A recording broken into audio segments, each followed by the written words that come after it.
Out ऑफच घ्यायची. 1600 metre out of झालं, 1600 मीटरला 20 पैकी 20 मार्क येते, विषय संपला. गोळ्याची इकडे मार्क गेली तरी चालतात, पण 1600 आउट ऑफ घ्यायचे.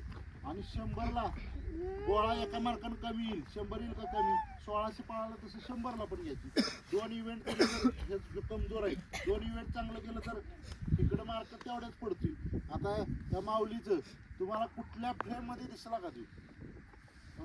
पहिल्यांदा ज्या वेळेला व्हिडिओ करतो त्यावेळेला व्हिडिओ करताना पहिला पळतोय असं वाटलं का? नाही वाटलं. पण एक स्ट्रॅटर्जी आखली, त्या स्ट्रॅटर्जी प्रमाणे त्यानं काय केलं, 100 मीटर, त्याला पायाचा प्रॉब्लेम आहे, 100 मीटर आणि गोळा दोनच इव्हेंट केले. 100 मीटर आणि गोळा दोनच इव्हेंट केलं, 1600ला मिनिमम मार्क पडले. त्याची टोटल झाले 41. हा बाया सगळ्या फ्रेममध्ये, आणि त्याची पण टोटल झाले 41. बरोबर का? हे मिरेकल आहे, हे ओळखा आणि व्यवस्थित प्रॅक्टिस करा. ज्यावेळेला आपण इथं ग्राउंडवर डेमो दिसतोय त्यावेळेला ध्यानात ठेवा की इथं डेमो आहे, ही भरतीचीच तयारी. आठवडाभर आपण एक डोक्यात ठेवा, आठवडाभर टार्गेट करा की आता आपल्याला पुढल्या वेळेला एवढी मार्क घ्यायची जायचं. ह्या वेळेला कुठल्या इव्हेंटमध्ये मार्क कमी पडली जाईल ती टार्गेट ठेवा.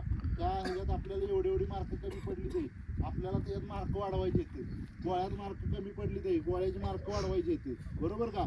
आपण 1600 मीटर पळालं, जगात सगळी 1600 मीटर पळालं की त्याची एनर्जी लॉस होती आणि मग गोळा पडत नाही. मग 1600 मीटर पळाल्यानंतर आपला गोळा किती पडतोय ते टार्गेट करा. बरोबर?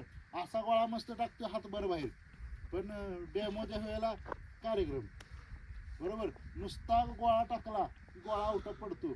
आणि दुसरी गोष्ट एक महत्त्वाची, महाराष्ट्रातल्या सगळ्या पोरांनी गोळा आउट केलं जातं, कारण गोळ्याला लई ताण घ्यायला लागत नाही. जरा जिम बिम मारली, थोडं व्यायाम केला, गोळा आउट पडतो. पण 1600 मीटर पळालं आणि गोळा टाकला की परत आउट पडत नाही. आलं का लक्षात?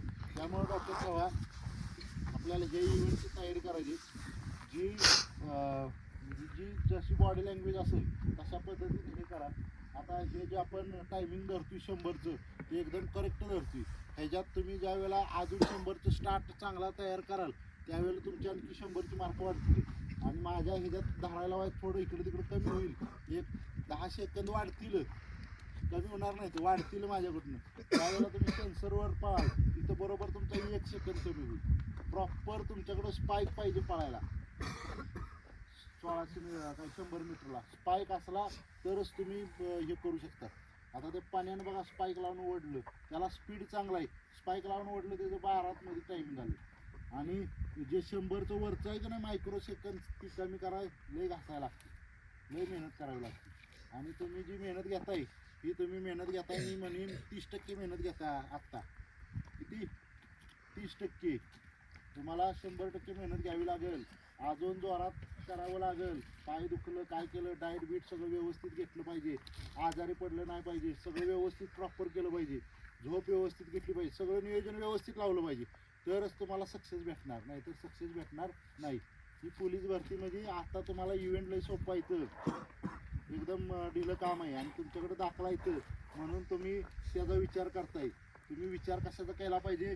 ओपनच्या मेरिटचा विचार केला पाहिजे. माझ्याकडे दाखला नाही, मी ओबीसी नाही, भूकंपग्रस्त नाही, मी कोण आहे? ओपन पुरुष आहे. बरोबर काय? मुलींनी काय विचार केला पाहिजे? मी पोरांच्या मेरिटमध्ये गेलो पाहिजे असा विचार केला पाहिजे. आणि पुढल्या वेळेला टार्गेट ठेवून, तो डेमो झाला पुढल्या वेळेला टार्गेट ठेवून केलं पाहिजे. पुढल्या वेळेला एवढी मार्क घेणार म्हणजे घेणार, एवढं चिंतन ठेवलं पाहिजे. सारखं रोज डोक्यात ते झालं पाहिजे. पुढल्या वेळेला माझी ही मार्क कमी झाली पाहिजेत, मागल्या वेळी माझा गोळा एवढा कमी झाला आहे, पुढल्या वेळेला एवढा ग्रोथ करणार, असं नियोजन प्रॉपर लावायचं. असं प्रॉपर नियोजन केलं तर तुम्ही सक्सेस व्हाल. नाहीतर मग एका मार्कानं 2 मार्कानं तुझं मागं फॉर्म घे, तू हे कर, तुझं इकडं काम झालंय तू तिकडं जा, मी तुला 25,000 देतो, परत असलं करायला लागेल. असलं करायला लागणार नाही. ज्यांचं वयातनं निघून गेली ते त्यांची भूमिका काय आहे? काय ज्यांची वयातनं निघून गेली ते की मी आता काय पण हे करतो ते करतो, ह्यो दाखला काढतो तो दाखला काढतो. ज्यांचं वय बसतंय ती एकदम ह्याच्यात येतं, हवेत येतं, काय नाही, सगळी करतात तसं. आपण सगळ्यांच्यापेक्षा वेगळं केलं पाहिजे. हां, सगळ्यांच्यापेक्षा वेगळं केलं पाहिजे. ग्राउंडला टायमिंग पडलं पाहिजे म्हणजे पडलं पाहिजे. जो पहिला पळतोय तो मीच पळणार आहे असं डोक्यात ठेवून केलं पाहिजे सगळ्या गोष्टी मेहनत, तर तुम्हाला सक्सेस भेटणार आहे. बरोबर? इथंच तुम्ही एवढं सिरियस होऊन जर केलं तर तुम्हाला भरतीला काहीच अडचण येणार नाही. भरतीला एकदम आता पहिली आपली जी आर्मीची पोरं पळायची होती ती पोरं बाहेर आल्यावर म्हणायचं आम्ही डेमोच दिलाय, असंच आम्हाला वाटलं. असं वाटलं पाहिजे तुम्हाला सुद्धा. भरतीला गेल्यावर काय करून आलो मी, डेमोच देऊन आलो, दुसरं काय करून आलो नाही. समजलं का? आपण ही ऊर्जा ध्यानात ठेवा. आठवडाभर ऊर्जा साठवायची. आठवड्यानंतर ज्या आपल्या चुका झाल्या नाही ते लक्षात ठेवायचं. युट्यूबचा व्हिडिओ बघायचा आणि आपण पळताना पहिला राऊंड आपला कितीत बसला, दुसरा राऊंड आपला कितीत बसला, तिसरा राऊंड कितीत बसला, चौथा राऊंड कितीत बसला, हे सगळं कॅल्क्युलेशन करायचं. 100चं बघायचं आपण पुढं उठताना चुकलोय का. दुसऱ्यांचं व्हिडिओ बघायचं कसा ते उठलाय, जो चांगला पळतोय ते कसा पळतोय, त्याच्या स्टेप कशा पडल्यात, किती पडल्यात, कसा करतोय, हे सगळं बघायचं व्यवस्थित एकाग्र होऊन आणि पुढल्या वेळेला चांगलं द्यायचं. बरोबर. सगळ्यांच्यात आता बदल झालाय. मागल्या डेमोपेक्षा ह्या डेमोला अजून बदल झालाय. पण आपल्याला एवढा बदल महत्वाचा नाही. आपल्याला 50चं टार्गेट आपलं, बरोबर ना. आपल्याला 50 पैकी 50 पडली पाहिजे तर आपण म्हणायचं सक्सेस झालो. पण इथं डेमोला 50 पैकी 50 पडली पाहिजे. तुम्ही जर इथं डेमोला 50 पैकी 50 पडली ना, इंद्रदेव आला आणि डेमो घेतला तुमचा तरी ते 50च टाकलं. समजलं? पुढला आठवड्याभर करणार ना. ओके. मेहनत खूप करायची. पुढल्या आठवड्याला आपल्याला सक्सेस पाहिजे, चांगले मार्क पाहिजेत. ओके. हा चला जावा.